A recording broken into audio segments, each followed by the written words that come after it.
श्रीमद्भागवत महापुराण चतुर्थ स्कंध 26 से 29वें अध्याय तक। ओम नमो भगवते वासुदेवाय। पुरंजन उपाख्यान का तात्पर्य। श्री मैत्रेय जी एवं श्री विदुर जी संवाद। श्री नारद जी बोले, राजन, एक दिन राजा पुरंजन अपना विशाल धनुष, सोने का कवच और अक्षय तरकस धारण कर अपने 11वें सेनापति के साथ 5 घोड़ों के शीघ्रगामी रथ में बैठकर पंचप्रस्थ नाम के वन में गया। उस रथ में 2 ईसा दंड, 2 पहिए, 1 धुरी, 3 ध्वजदंड, 5 डोरियां, 1 लगाम, 1 सारथी, 1 बैठने का स्थान, 2 जुएं, 5 आयुध और 7 आवरण थे। वह 5 प्रकार की चालों से चलता था तथा उसका साज-बाज सब सुनहरा था। यद्यपि राजा के लिए अपनी प्रिया को क्षण भर भी छोड़ना कठिन था, किंतु उस दिन उसे शिकार का ऐसा शौक लगा कि उसकी भी परवाह न कर वह बड़े गर्व से धनुष बाण चढ़ाकर आखेट करने लगा। इस समय आसुरी वृत्ति बढ़ जाने से उसका चित्त बड़ा कठोर और दया शून्य हो गया। इससे उसने अपने तीखे बाणों से बहुत से निर्दोष जंगली जानवरों का वध कर डाला।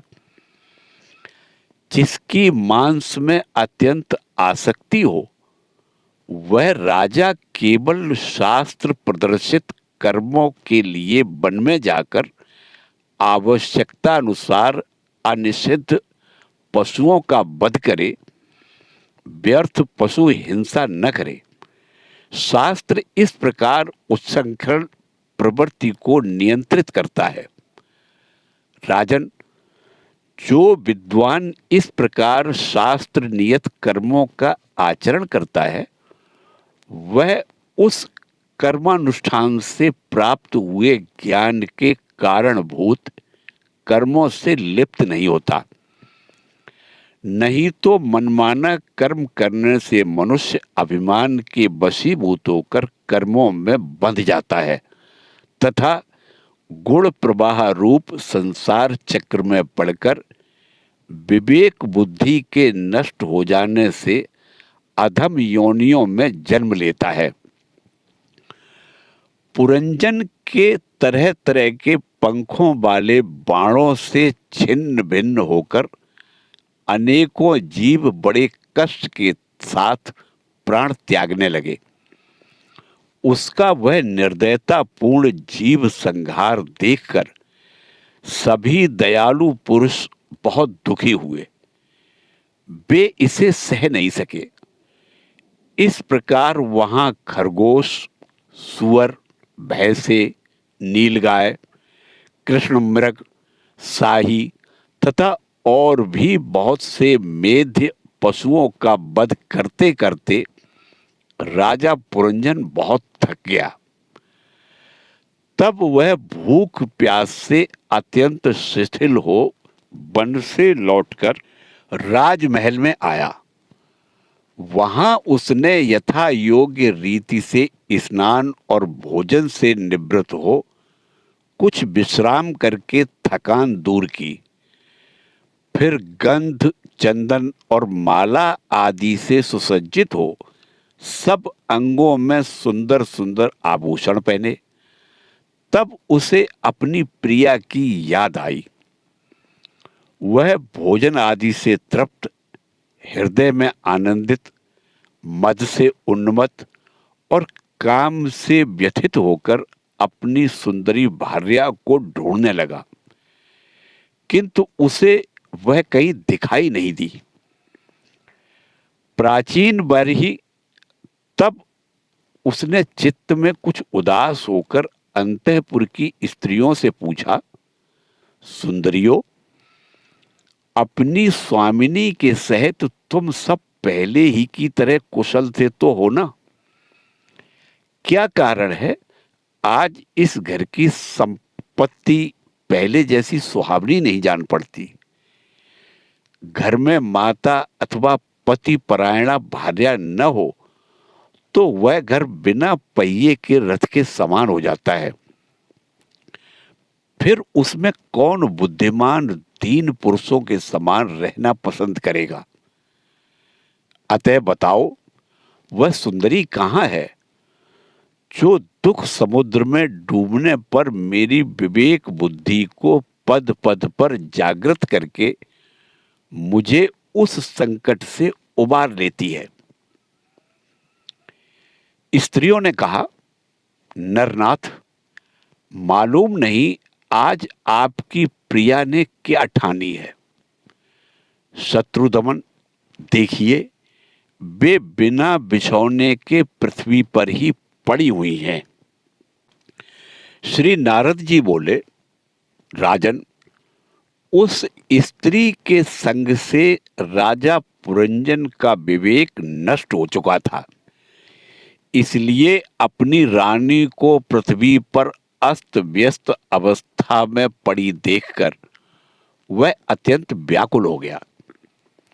उसने दुखित हृदय से उसे मधुर वचनों द्वारा बहुत कुछ समझाया, किंतु उसे अपनी प्रेयसी के अंदर अपने पति प्रणय कोप का कोई चिन्ह नहीं दिखाई दिया। वह मनाने में भी बहुत कुशल था, इसलिए जब पुरंजन ने उसे धीरे धीरे मनाना आरंभ किया, उसने पहले उसके चरण छुए और फिर गोद में बिठाकर बड़े प्यार से कहने लगा,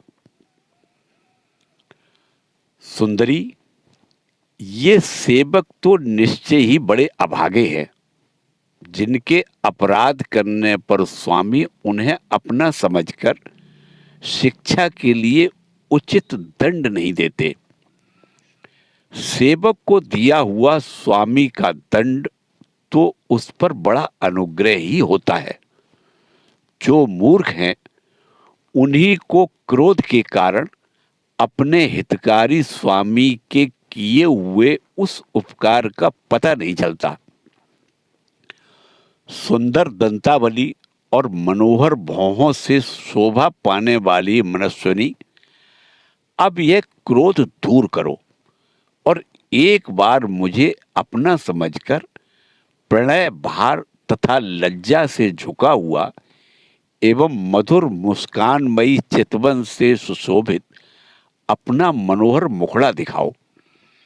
अहो, भ्रमर पंक्ति के समान नीली अलकावली, उन्नत नासिका और सुमधुर वाणी के कारण तुम्हारा वह मुखार बिंद कैसा मनोमोहक जान पड़ता है।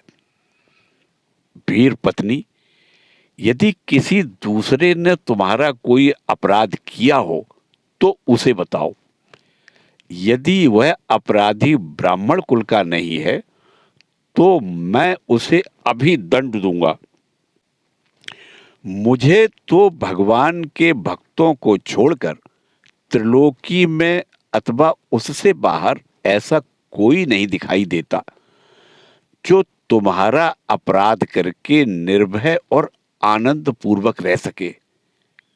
प्रिय, मैंने आज तक तुम्हारा मुख कभी तिलकहीन, उदास, मुरझाया हुआ, क्रोध के कारण डरावना, कांतिहीन और स्नेह शून्य नहीं देखा, और न कभी तुम्हारे सुंदर स्तनों को ही शोकाश्रुओं से भीगा तथा बिंबा फल सदृश अधरों को स्निग्ध केसर की लाली से रहित देखा है।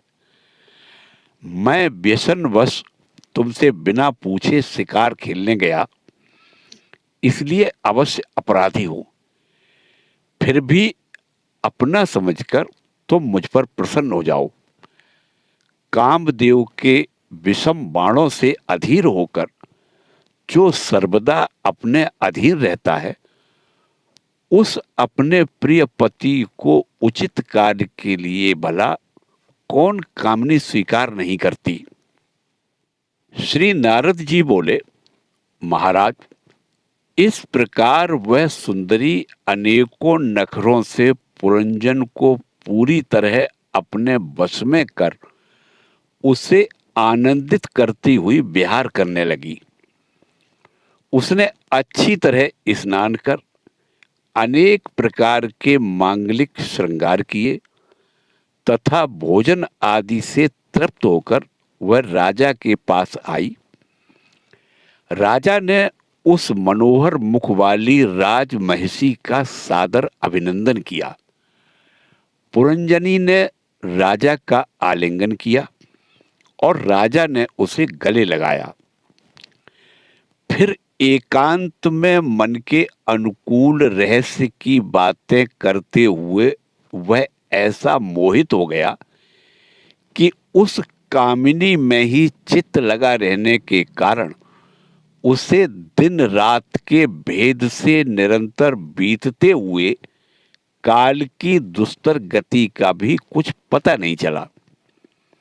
मद से छका हुआ मनस्वी पुरंजन अपनी प्रिया की भुजा पर सिर रखे महामूल्य शैया पर पड़ा रहता। उसे तो वह रमणी ही जीवन का परम फल जान पड़ती थी। अज्ञान से आवृत हो जाने के कारण उसे आत्मा अथवा परमात्मा का कोई ज्ञान नहीं रहा।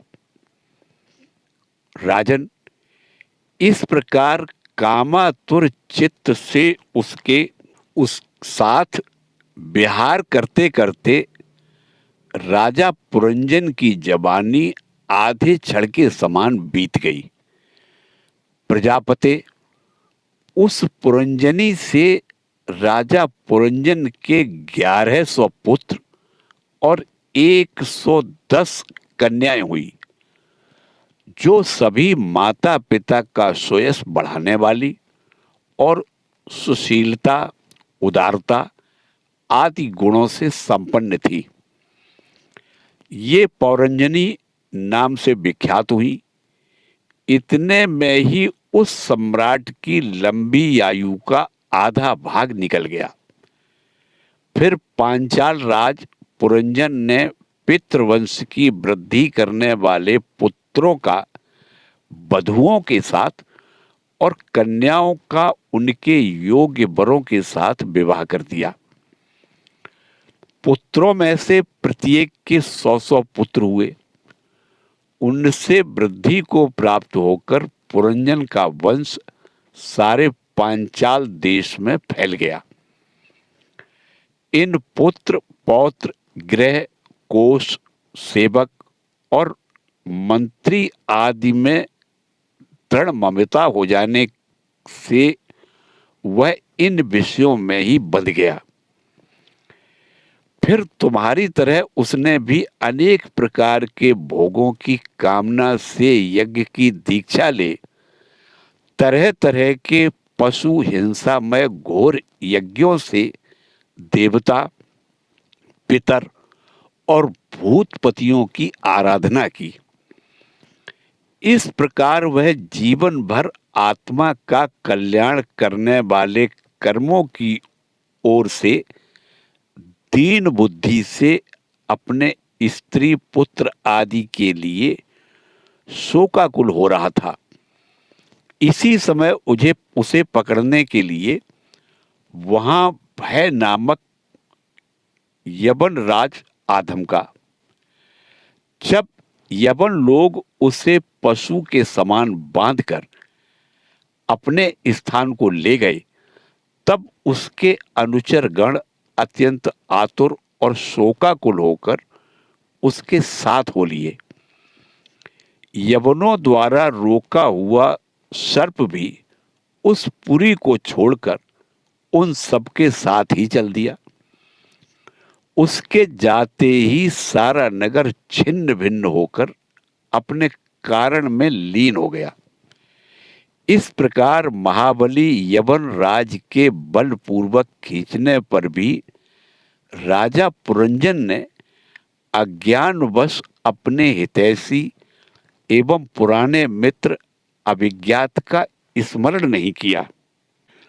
उस निर्दय राजा ने जिन यज्ञ पशुओं की बलि दी थी, वे उसकी दी हुई पीड़ा को याद करके उसे क्रोधपूर्वक कुठारों से काटने लगे।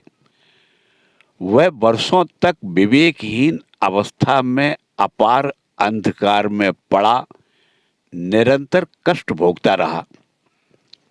स्त्री की आसक्ति से उसकी यह दुर्गति हुई थी। अंत समय में भी पुरंजन को उसी का चिंतन बना हुआ था। इसलिए दूसरे जन्म में वह नृपश्रेष्ठ विदर्भ राज के यहाँ सुंदरी कन्या होकर उत्पन्न हुआ। जब यह विदर्भ नंदिनी विवाह योग्य हुई, तब विदर्भ राज ने घोषित कर दिया कि इसे सर्वश्रेष्ठ पराक्रमी वीर ही ब्याह सकेगा। तब शत्रुओं के नगरों को जीतने वाले पांड्य नरेश महाराज मलयध्वज ने समर भूमि में समस्त राजाओं को जीतकर उसके साथ विवाह किया। उससे महाराज मलयध्वज ने एक श्याम लोचना कन्या और उससे छोटे 7 पुत्र उत्पन्न किए, जो आगे चलकर द्रविड़ देश के 7 राजा हुए। राजन, फिर उनमें से प्रत्येक पुत्र के बहुत बहुत पुत्र हुए, जिनके वंशधर इस पृथ्वी को मनवंतर के अंत तक तथा उसके बाद भी भोगेंगे। राजा मलयध्वज की पहली पुत्री बड़ी व्रतशीला थी। उसके साथ अगस्त ऋषि का विवाह हुआ। उससे उनके दृढ़च्युत नाम का पुत्र हुआ और दृढ़च्युति के ईदवाह हुआ। अंत में राजर्षि मलयध्वज पृथ्वी को पुत्रों में बांटकर भगवान श्री कृष्ण की आराधना करने की इच्छा से मलय पर्वत पर चले गए। उस समय चंद्रिका जिस प्रकार चंद्रदेव का अनुसरण करती है, उसी प्रकार मत्तलोचना वैदर्भी ने अपने घर, पुत्र और समस्त भोगों को तिलांजलि दे पांड्य नरेश का अनुगमन किया। वहां चंद्रवसा, ताम्रपर्णी और बटोद का नाम की 3 नदियां थी। उनके पवित्र जल में स्नान करके वे प्रतिदिन अपने शरीर और अंतःकरण को निर्मल करते थे। वहां रहकर उन्होंने कंद, बीज, मूल, फल, पुष्प, पत्ते, तृण और जल से ही निर्वाह करते हुए बड़ा कठोर तप किया। इससे धीरे धीरे उनका शरीर बहुत सूख गया। महाराज मलयध्वज ने सर्वत्र समदृष्टि रखकर शीत, उष्ण, वर्षा, वायु, भूख, प्यास, प्रिय, अप्रिय और सुख, दुख आदि सभी द्वंद्वों को जीत लिया। तप और उपासना से वासनाओं को निर्मूल कर तथा यम नियम आदि के द्वारा इंद्रिय, प्राण और मन को वश में करके वे आत्मा में ब्रह्म भावना करने लगे। इस प्रकार 100 दिव्य वर्षों तक स्थाणु के समान निश्चल भाव से एक ही स्थान पर बैठे रहे। भगवान वासुदेव में सुदृढ़ प्रेम हो जाने के कारण इतने समय तक उन्हें शरीर आदि का भी भान नहीं हुआ।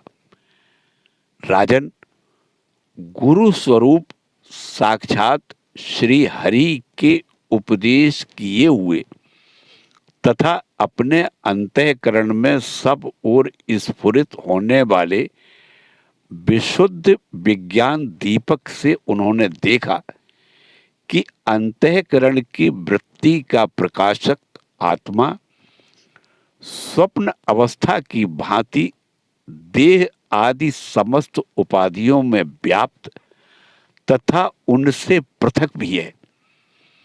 ऐसा अनुभव करके वे सब ओर से उदासीन हो गए। फिर अपनी आत्मा को परब्रह्म में और परब्रह्म को आत्मा में अभिन्न रूप से देखा और अंत में इस अभेद चिंतन को भी त्याग कर सर्वथा शांत हो गए। राजन, इस समय पति परायणा वैदर्भी सब प्रकार के भोगों को त्याग कर अपने परम धर्मज्ञ पति मलय ध्वज की सेवा बड़े प्रेम से करती थी। वह चीर वस्त्र धारण किए रहती थी। व्रत उपवास आदि के कारण उसका शरीर अत्यंत कृश हो गया था और सिर के बाल आपस में उलझ जाने के कारण उनमें लटें पड़ गई थी। उस समय अपने पति देव के पास वह अंगार भाव को प्राप्त धूम रहित अग्नि के समीप अग्नि की शांत शिखा के समान सुशोभित हो रही थी। उसके पति परलोकवासी हो चुके थे, परंतु पूर्ववत स्थिर आसन से विराजमान थे। इस रहस्य को न जानने के कारण वह उनके पास आकर उनकी पूर्ववत सेवा करने लगी। चरण सेवा करते समय जब उसे अपने पति के चरणों में गर्मी बिल्कुल नहीं मालूम हुई, तब तो वह झुंड से बिछड़ी हुई मृगी के समान चित्त में अत्यंत व्याकुल हो गई। उस बीहड़ वन में अपने को अकेली और दीन अवस्था में देखकर वह बड़ी शोकाकुल हुई और आंसुओं की धारा से स्तनों को भिगोती हुई बड़े जोर जोर से रोने लगी।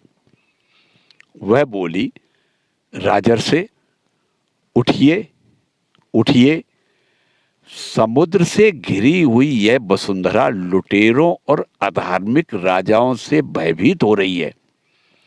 आप इसकी रक्षा कीजिए। पति के साथ वन में गई हुई वह अबला इस प्रकार विलाप करती पति के चरणों में गिर गई और रो रो कर आंसू बहाने लगी।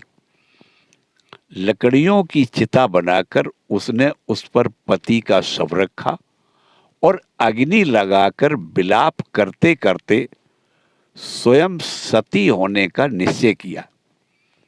राजन, इसी समय उसका कोई पुराना मित्र, एक आत्मज्ञानी ब्राह्मण वहां आया। उसने उस रोती हुई अबला को मधुर वाणी से समझाते हुए कहा। ब्राह्मण ने कहा, तू कौन है, किसकी पुत्री है और जिसके लिए तू शोक कर रही है, वह यह सोया हुआ पुरुष कौन है? क्या तू मुझे नहीं जानती? मैं वही तेरा मित्र हूं जिसके साथ तू पहले विचरा करती थी। सखे, क्या तुम्हें अपनी याद आती है? किसी समय मैं तुम्हारा अभिज्ञात नाम का सखा था। तुम पृथ्वी के भोग भोगने के लिए निवास स्थान की खोज में मुझे छोड़कर चले गए थे। आज पहले मैं और तुम एक दूसरे के मित्र एवं मानस निवासी हंस थे।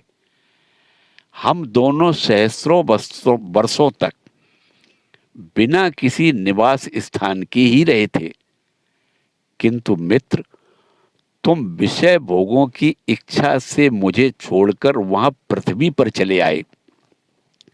यहां घूमते घूमते तुमने एक स्त्री का रचा हुआ स्थान देखा।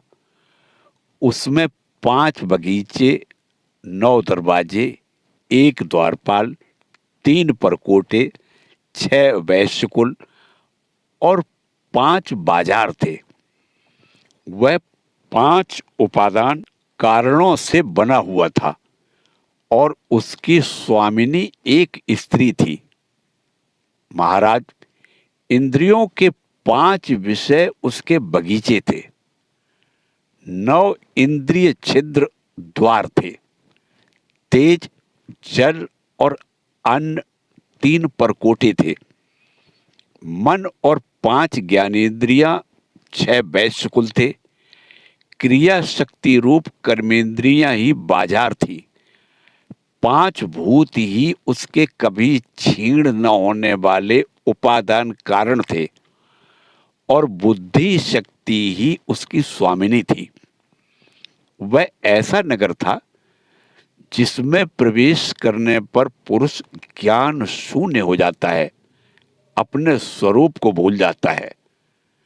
भाई, उस नगर में उसकी स्वामिनी के फंदे में पड़कर उसके साथ विहार करते करते तुम भी अपने स्वरूप को भूल गए और उसी के संग से तुम्हारी यह दुर्दशा हुई है। देखो, तुम न तो विदर्भ राज की पुत्री ही हो और न यह वीर मलय ध्वज तुम्हारा पति ही है। जिसने तुम्हें 9 द्वारों के नगर में बंद किया था, उस पुरंजनी के पति भी तुम नहीं हो। तुम पहले जन्म में अपने को ही पुरुष समझते थे और अब सती स्त्री मानते हो। यह सब मेरी ही फैलाई हुई माया है। वास्तव में तुम न पुरुष हो न स्त्री। हम दोनों तो हंस हैं। हमारा जो वास्तविक स्वरूप है उसका अनुभव करो। मित्र, जो मैं हूं वही तुम हो। तुम मुझसे भिन्न नहीं हो और तुम विचार पूर्वक देखो, मैं भी वही हूं जो तुम हो। ज्ञानी पुरुष हम दोनों में कभी थोड़ा सा भी अंतर नहीं देखते। जैसे एक पुरुष अपने शरीर की परछाई को शीशे में और किसी व्यक्ति के नेत्र में भिन्न भिन्न रूप से देखता है, वैसे ही एक ही आत्मा विद्या और अविद्या की उपाधि के भेद से अपने को ईश्वर और जीव के रूप में 2 प्रकार देख रहा है। इस प्रकार जब हंस ने उसे सावधान किया, तब वह मानस सरोवर हंस अपने स्वरूप में स्थित हो गया और उसे अपने मित्र के विछोह से भूला हुआ आत्मज्ञान फिर प्राप्त हो गया। प्राचीन बहरी, मैंने तुम्हें परोक्ष रूप से यह आत्मज्ञान का दिग्दर्शन कराया है, क्योंकि जगत कर्ता जगदीश्वर को परोक्ष वर्णन ही अधिक प्रिय है। राजा प्राचीन बहिर ने कहा, भगवन, मेरी समझ में आपके वचनों का अभिप्राय पूरा पूरा नहीं आ रहा है। विवेकी पुरुष ही इनका तात्पर्य समझ सकते हैं, हम कर्म मोहित जीव नहीं।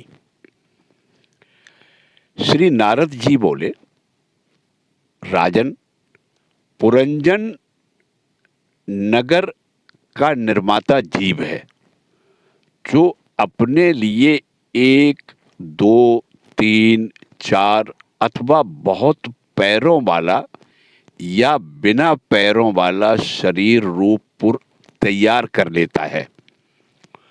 उस जीव का सखा जो अभिज्ञात नाम से कहा गया है, वह ईश्वर है, क्योंकि किसी भी प्रकार के नाम, गुण अथवा कर्मों से जीवों को उसका पता नहीं चलता। जीव ने जब सुख दुख रूप सभी प्राकृत विषयों को भोगने की इच्छा की, तब उसने दूसरे शरीरों की अपेक्षा 9 द्वार, 2 हाथ और 2 पैरों वाला मानव देह ही पसंद किया। बुद्धि अथवा अविद्या को ही तुम पुरंजनी नाम की स्त्री जानो। इसी के कारण देह और इंद्रिय आदि में मैं और मेरेपन का भाव उत्पन्न होता है, और पुरुष इसी का आश्रय लेकर शरीर में इंद्रियों द्वारा विषयों को भोगता है। 10 इंद्रियां ही उसके मित्र हैं, जिनसे कि सब प्रकार के ज्ञान और कर्म होते हैं। इंद्रियों की वृत्तियां ही उसकी सखियां और प्राण, अपान, व्यान, उदान, समान रूप 5 वृत्तियों वाला प्राणवायु ही नगर की रक्षा करने वाला 5 फन का सर्प है। दोनों प्रकार की इंद्रियों के नायक मन को ही 11वां महाबली योद्धा जानना चाहिए। शब्दादि 5 विषय ही पांचाल देश है, जिसके बीच में वह 9 द्वारों वाला नगर बसा हुआ है। उस नगर में जो एक एक स्थान पर 2-2 द्वार बताए गए थे, वे 2 नेत्र गोलक, 2 नासा छिद्र और 2 कर्ण छिद्र हैं। इनके साथ मुख, लिंग, गुदा, ये 3 और मिलाकर कुल 9 द्वार हैं। इन्हीं में होकर वह जीव इंद्रियों के साथ बाह्य विषयों में जाता है। इनमें 2 नेत्रगोलक, 2 नासा छिद्र और 1 मुख, ये 5 पूर्व के द्वार हैं। दाहिने कान को दक्षिण का और बाएं कान को उत्तर का द्वार समझना चाहिए। गुदा और लिंग, ये नीचे के 2 छिद्र पश्चिम के द्वार हैं। खद्योता और आविर्मुखी नाम के जो 2 द्वार एक स्थान पर बतलाए थे, वे नेत्रगोलक हैं, तथा रूप विभ्राजित नाम का देश है, जिसका इन द्वारों से जीव चक्षु इंद्रिय की सहायता से अनुभव करता है। चक्षु इंद्रियों को ही पहले द्युमान नाम का सखा कहा गया है। दोनों नासा छिद्र ही नलिनी और नालिनी नाम के द्वार हैं, और नासिका का विषय गंध ही सौरभ देश है, तथा घ्राणेन्द्रिय अवधूत नाम का मित्र है। मुख मुख्य नाम का द्वार है, उसमें रहने वाला बाघेंद्रिय विपण है, और रसनेन्द्रिय रसविद अर्थात रसज्ञ नाम का मित्र है। वाणी का व्यापार आपण है, और तरह तरह का अन्न बहुधन है, तथा दाहिना कान पितृहु और बाया कान देवहु कहा गया है। कर्म कांड रूप प्रवृत्ति मार्ग का शास्त्र और उपासना कांड रूप निवृत्ति मार्ग का शास्त्र ही क्रमशः दक्षिण और उत्तर पांचाल देश है। इन्हें श्रवणेन्द्रिय रूप श्रोतधर की सहायता से सुनकर जीव क्रमशः पितृयान और देवयान मार्गों में जाता है। लिंग ही आसुरी नाम का पश्चिमी द्वार है। स्त्री प्रसंग ग्रामक नाम का देश है, और लिंग में रहने वाला उपस्थेंद्रिय दुर्मद नाम का मित्र है। गुदा नित्र्यति नाम का पश्चिम द्वार है। नरक वैशस नाम का देश है, और गुदा में स्थित पायु इंद्रिय लुब्धप नाम का मित्र है। इनके सिवा 2 पुरुष अंधे बताए गए थे। उनका रहस्य भी सुनो। वे हाथ और पांव हैं। इन्हीं की सहायता से जीव क्रमशः सब काम करता है और जहां तहां जाता है। हृदय अंतःपुर है और उसमें रहने वाला मन की विसूची नाम का प्रधान सेवक है। जीव उस मन के सत्वादि गुणों के कारण ही प्रसन्नता, हर्ष रूप विकार अथवा मोह को प्राप्त होता है। बुद्धि जिस जिस प्रकार स्वप्न अवस्था में विकार को प्राप्त होती है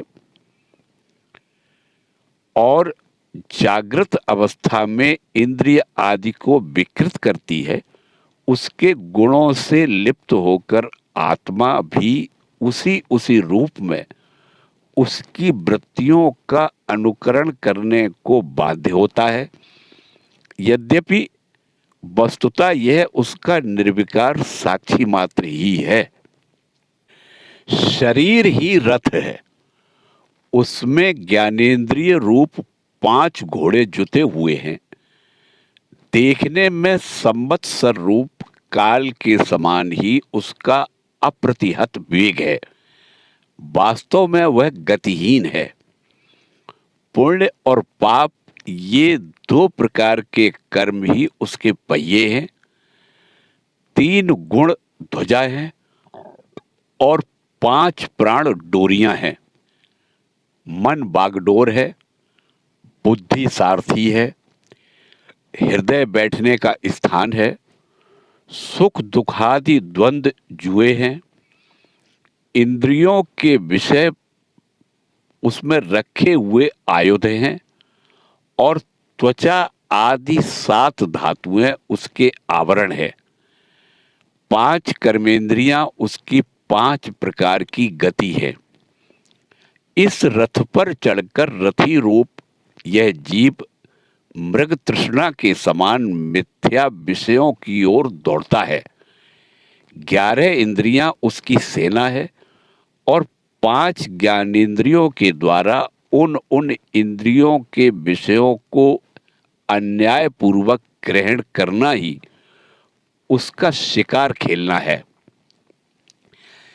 जिसके द्वारा काल का ज्ञान होता है वह संवत्सर ही चंडवेग नामक गंधर्व राज है। उसके अधीन जो 360 गंधर्व बताए गए थे वे दिन हैं और 360 गंधर्वियां रात्रि हैं। ये बारी बारी से चक्कर लगाते हुए मनुष्य की आयु को हरते रहते हैं। वृद्धावस्था ही साक्षात काल कन्या है। उसे कोई भी पुरुष पसंद नहीं करता। तब मृत्यु रूप यवन राज ने लोक का संहार करने के लिए उसे बहन मानकर स्वीकार कर लिया। आदि अर्थात मानसिक क्लेश और व्याधि अर्थात रोग आदि शारीरिक कष्ट ही उस यवन राज के पैदल चलने वाले सैनिक हैं तथा प्राणियों को पीड़ा पहुंचाकर शीघ्र ही मृत्यु के मुख में ले जाने वाला शीत और उष्ण 2 प्रकार का ज्वर ही प्रज्वार नाम का उसका भाई है। इस प्रकार यह देहाभिमानी जीव अज्ञान से आच्छादित होकर अनेक प्रकार के आदि भौतिक, आध्यात्मिक और आधिदैविक कष्ट भोगता हुआ 100 वर्ष तक मनुष्य शरीर में पड़ा रहता है। वस्तुतः तो वह निर्गुण है, किंतु प्राण, इंद्रिय और मन के धर्मों को अपने में आरोपित कर मैं मेरेपन के अभिमान से बंधकर क्षुद्र विषयों का चिंतन करता हुआ तरह तरह के कर्म करता रहता है। यह यद्यपि स्वयं प्रकाश है तथापि जब तक सबके परम गुरु आत्म स्वरूप श्री भगवान के स्वरूप को नहीं जानता, तब तक प्रकृति के गुणों में ही बंधा रहता है।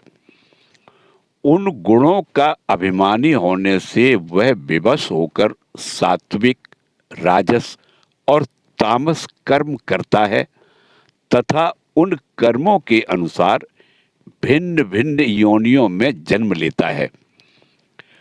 वह कभी तो सात्विक कर्मों के द्वारा प्रकाश बहुल स्वर्ग आदि लोक प्राप्त करता है, कभी राजसी कर्मों के द्वारा दुखमय रजोगुणी लोकों में जाता है, जहां उसे तरह तरह के कर्मों का क्लेश उठाना पड़ता है, और कभी तमोगुणी कर्मों के द्वारा शोक बहुल तमोमयी योनियों में जन्म लेता है।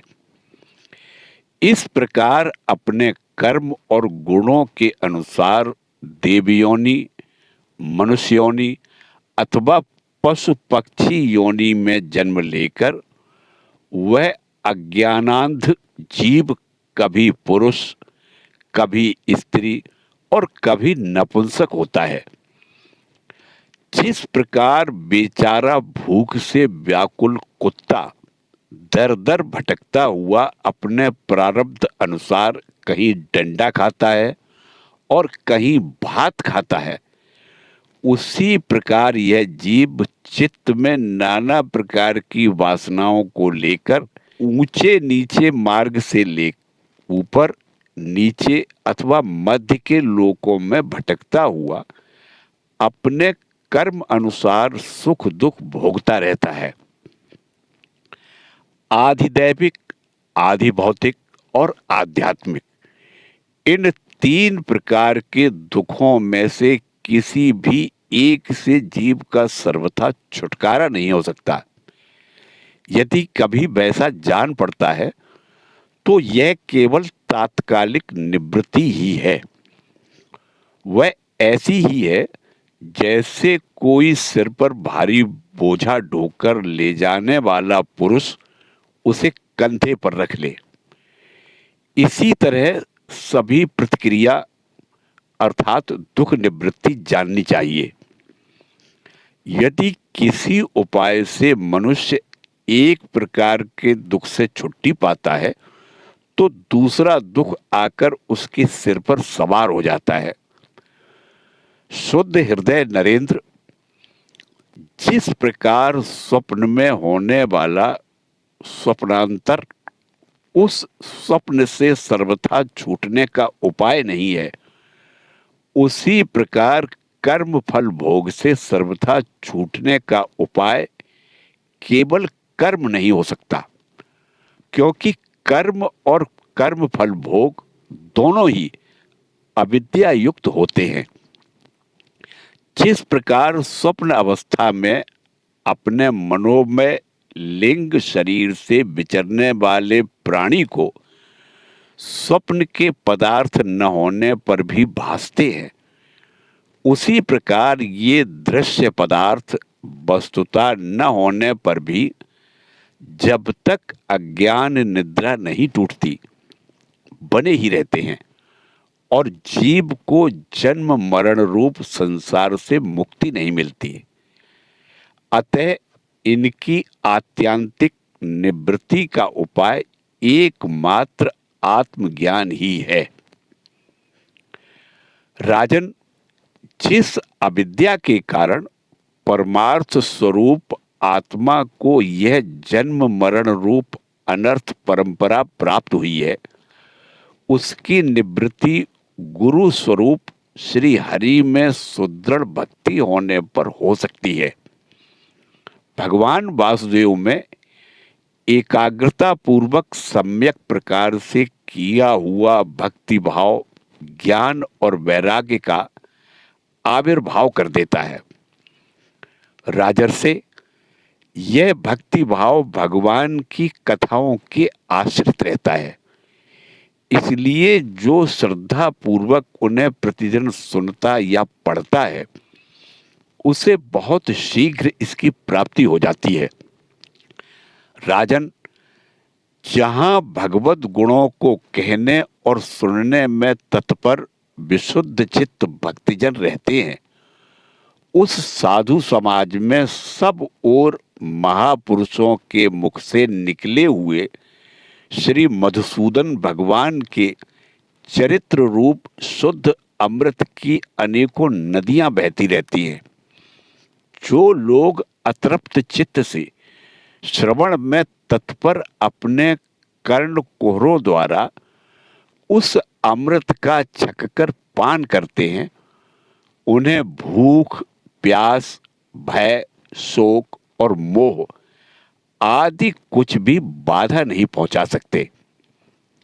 हाय, स्वभावता प्राप्त होने वाले इन क्षुधा, पिपासा आदि विघ्नों से सदा घिरा हुआ जीव समुदाय श्री हरि के कथामृत सिंधु से प्रेम नहीं करता।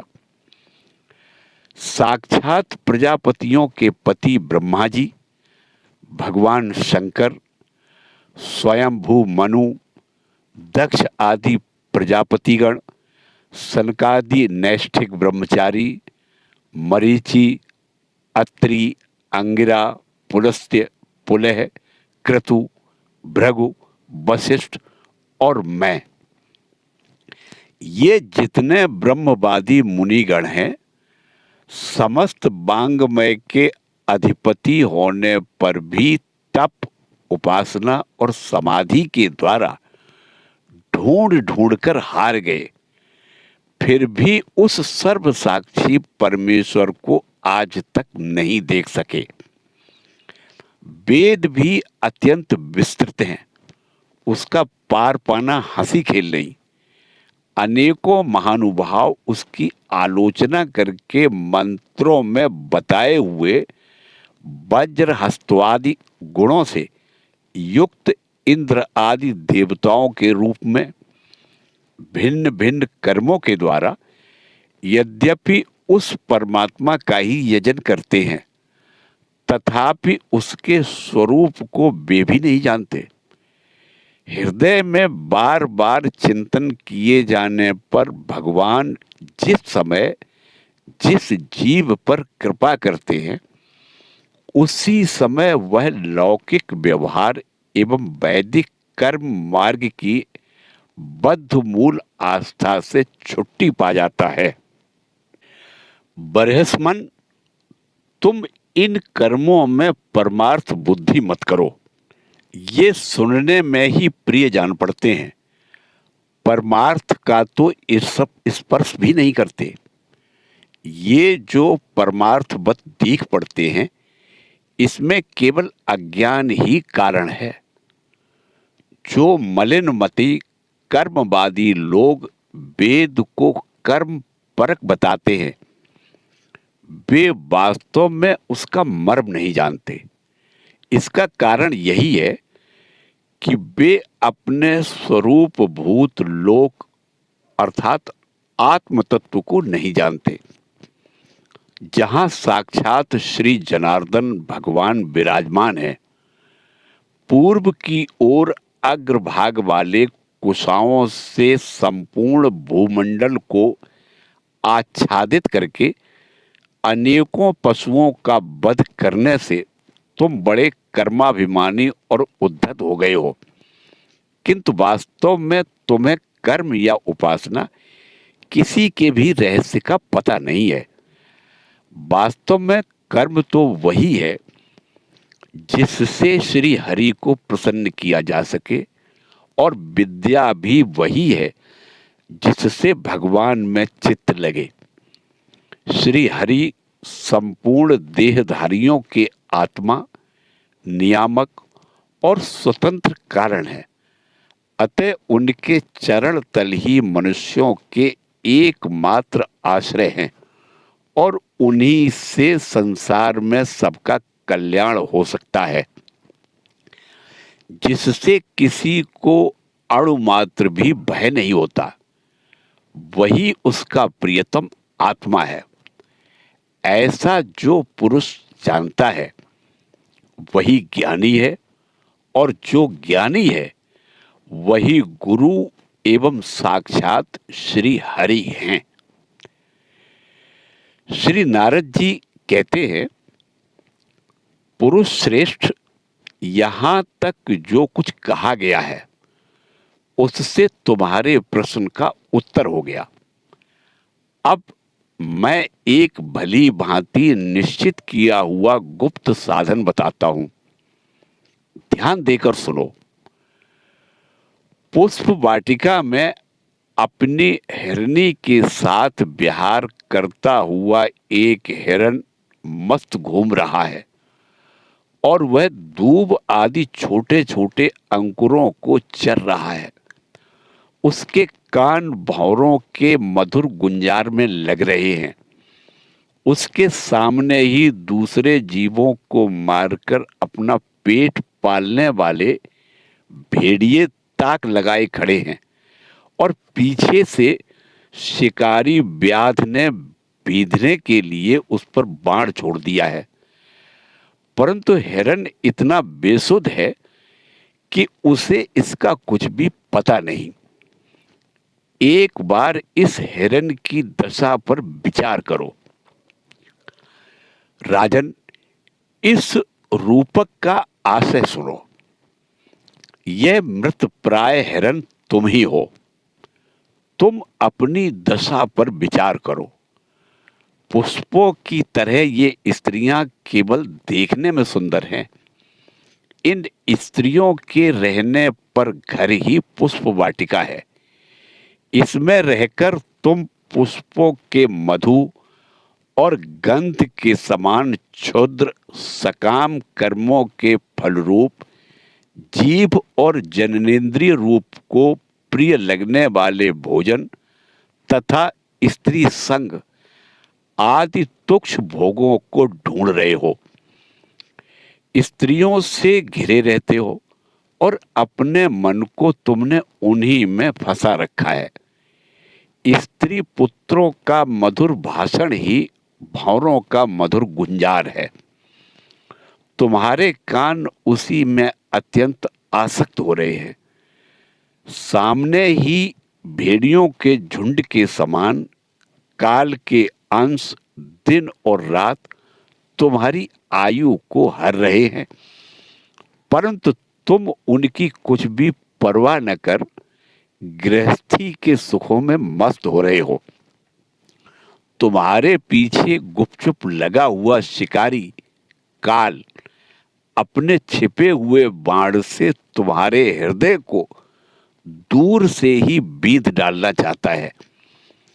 इस प्रकार अपने को मृग की सी स्थिति में देखकर तुम अपने चित्त को हृदय के भीतर निरुद्ध करो और नदी की भांति प्रवाहित होने वाली श्रवणेंद्रिय की बाह्य वृत्ति को चित्त में स्थापित करो, अर्थात अंतर्मुखी करो।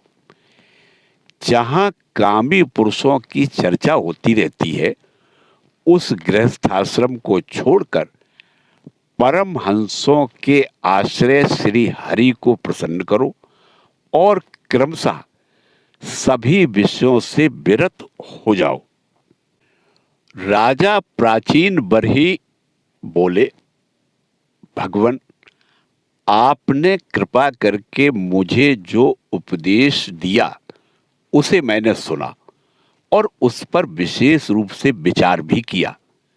मुझे कर्म का उपदेश देने वाले इन आचार्यों को निश्चय ही इसका ज्ञान नहीं है। यदि ये इस विषय को जानते तो मुझे इसका उपदेश क्यों नहीं करते। विप्रवर, मेरे उपाध्यायों ने आत्म तत्व के विषय में मेरे हृदय में जो महान संशय खड़ा कर दिया था उसे आपने पूरी तरह से काट दिया। इस विषय में इंद्रियों की गति न होने के कारण मंत्र दृष्टा ऋषियों को भी मोह हो जाता है। वेदवादियों का कथन जगह जगह सुना जाता है कि पुरुष इस लोक में जिसके द्वारा कर्म करता है उस स्थूल शरीर को यहीं छोड़कर परलोक में कर्मों से ही बने हुए दूसरी देह से उनका फल भोगता है। किंतु यह बात कैसे हो सकती है? क्योंकि उन कर्मों का कर्ता स्थूल शरीर तो यही नष्ट हो जाता है। इसके सिवा जो जो कर्म यहाँ किए जाते हैं वे तो दूसरे ही क्षण में अदृश्य हो जाते हैं। वे परलोक में फल देने के लिए किस प्रकार पुनः प्रकट हो सकते हैं? श्री नारद जी बोले, राजन, स्थूल शरीर तो लिंग शरीर के अधीन है, अतः कर्मों का उत्तरदायित्व उसी पर है। जिस मन प्रधान लिंग शरीर की सहायता से मनुष्य कर्म करता है वह तो मरने के बाद भी उसके साथ रहता ही है। अतः वह परलोक में अपरोक्ष रूप से स्वयं उसी के द्वारा उनका फल भोगता है। स्वप्न अवस्था में मनुष्य इस जीवित शरीर का अभिमान तो छोड़ देता है, किंतु इसी के समान अथवा इससे भिन्न प्रकार के पशु पक्षी आदि शरीर से वह मन में संस्कार रूप से स्थित कर्मों का फल भोगता रहता है। इस मन के द्वारा जीव जिस स्त्री पुत्र आदि को ये मेरे हैं और देह आदि को यह मैं हूं ऐसा कहकर मानता है, उनके लिए हुए पाप पुण्य आदि रूप कर्मों को भी वह अपने ऊपर ले लेता है और उनके कारण ही इसे व्यर्थ ही फिर जन्म लेना पड़ता है। जिस प्रकार ज्ञानेंद्रिय और कर्मेंद्रिय दोनों की चेष्टाओं से उनके प्रेरक चित्त का अनुमान किया जाता है, उसी प्रकार चित्त की भिन्न भिन्न प्रकार की वृत्तियों से पूर्व जन्म के कर्मों का भी अनुमान होता है। अतः कर्म अदृष्ट रूप से फल देने के लिए कालांतर में मौजूद रहते हैं। कभी कभी देखा जाता है कि जिस वस्तु का इस शरीर से कभी अनुभव नहीं किया है, जिसे न कभी देखा न सुना ही है, उसका स्वप्न में वह जैसी होती है वैसा ही अनुभव हो जाता है। राजन, तुम निश्चय मानो कि लिंग देह के अभिमानी जीव को उसका अनुभव पूर्व जन्म में हो चुका है, क्योंकि जो वस्तु पहले अनुभव की हुई नहीं होती है उसकी मन में वासना भी नहीं हो सकती। राजन, तुम्हारा कल्याण हो। मन ही मनुष्य के पूर्व रूपों को तथा भावी शरीर आदि को भी बता देता है और जिनका भावी जन्म होने वाला नहीं होता उन तत्ववेत्ताओं की विदेह मुक्ति का पता भी उनके मन से ही लग जाता है। कभी कभी स्वप्न में देश, काल अथवा क्रिया संबंधी ऐसी बातें भी देखी जाती हैं जो पहले कभी देखी या सुनी नहीं गई, जैसे पर्वत की चोटी पर समुद्र, दिन में तारे अथवा अपना सिर कटा दिखाई देना इत्यादि। इनके दिखने में निद्रा दोष को ही कारण मानना चाहिए। मन के सामने इंद्रियों से अनुभव होने योग्य पदार्थ ही भोग रूप में बार बार आते हैं और भोग समाप्त होने पर चले जाते हैं। ऐसा कोई पदार्थ नहीं आता जिसका इंद्रियों से अनुभव ही न हो सके। इसका कारण यही है कि सब जीव मन सहित हैं। साधारणतया तो सब पदार्थों का क्रमशः ही भान होता है, किंतु यदि किसी समय भगवत चिंतन में लगा हुआ मन विशुद्ध सत्व में स्थित हो जाए तो उसमें भगवान का संसर्ग होने से एक साथ समस्त विश्व का भी भान हो सकता है। जैसे राहु दृष्टि का विषय न होने पर भी प्रकाशात्मक चंद्रमा के संसर्ग से दिखने लगता है।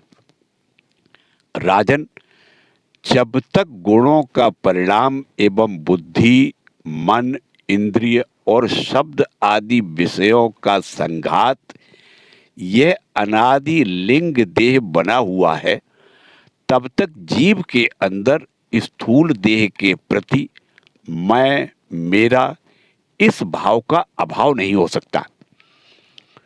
सुसुप्ति, मूर्छा, अत्यंत दुख तथा मृत्यु और तीव्र ज्वर आदि के समय भी इंद्रियों की व्याकुलता के कारण मैं और मेरेपन की स्पष्ट प्रतीति नहीं होती, किंतु उस समय भी उसका अभिमान तो बना ही रहता है।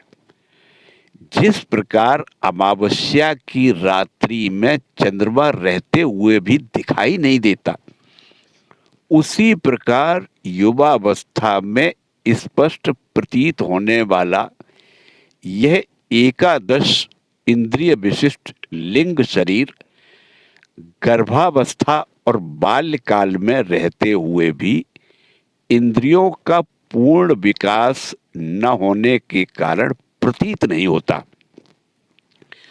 जिस प्रकार स्वप्न में किसी वस्तु का अस्तित्व न होने पर भी जागे बिना स्वप्न जनित अनर्थ की निवृत्ति नहीं होती, उसी प्रकार सांसारिक वस्तुएं यद्यपि असत हैं तो भी अविद्यावश जीव उनका चिंतन करता रहता है। इसलिए उसका जन्म मरण रूप संसार से छुटकारा नहीं हो पाता। इस प्रकार पंच तन्मात्राओं से बना हुआ यह 16 तत्वों के रूप में विकसित यह त्रिगुणमय संघात ही लिंग शरीर है। यही चेतना शक्ति से युक्त होकर जीव कहा जाता है। इसी के द्वारा पुरुष भिन्न भिन्न देहों को ग्रहण करता और त्यागता है तथा इसी से उसे हर्ष, शोक, भय, दुख, सुख आदि का अनुभव होता है।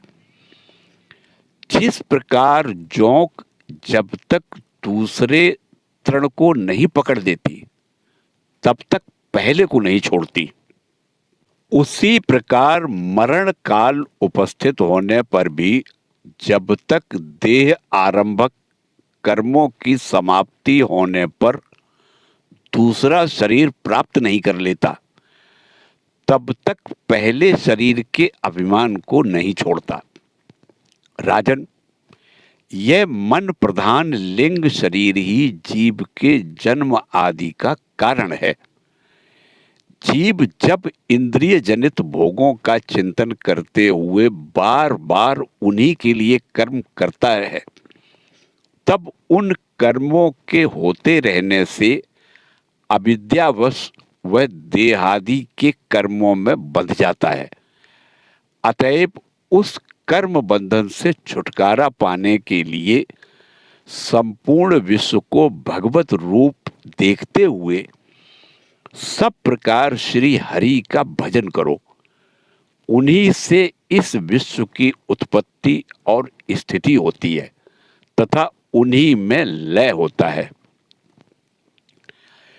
श्री मैत्रेय जी कहते हैं, विदुर जी, भक्त श्रेष्ठ श्री नारद जी ने राजा प्राचीन बरही को जीव और ईश्वर के स्वरूप का दिग्दर्शन कराया। फिर वे उनसे विदा लेकर सिद्धलोक को चले गए। तब राजर्षि प्राचीन बरही भी प्रजा पालन का भार अपने पुत्रों को सौंपकर तपस्या करने के लिए कपिल आश्रम को चले गए। वहां उन वीरवर ने समस्त विषयों की आसक्ति छोड़ एकाग्र मन से भक्ति पूर्वक श्री हरि के चरण कमलों का चिंतन करते हुए सारूप्य पद प्राप्त किया। निष्पाप विदुर जी, देवर्षि नारद के परोक्ष रूप से कहे हुए इस आत्मज्ञान को जो पुरुष सुनेगा या सुनाएगा वह शीघ्र ही लिंग देह के बंधन से छूट जाएगा। देवर्षि नारद के मुख से निकला हुआ यह आत्मज्ञान भगवान मुकुंद के यश से संबद्ध होने के कारण त्रिलोकी को पवित्र करने वाला, अंतःकरण का शोधक तथा परमात्म पद को प्रकाशित करने वाला है।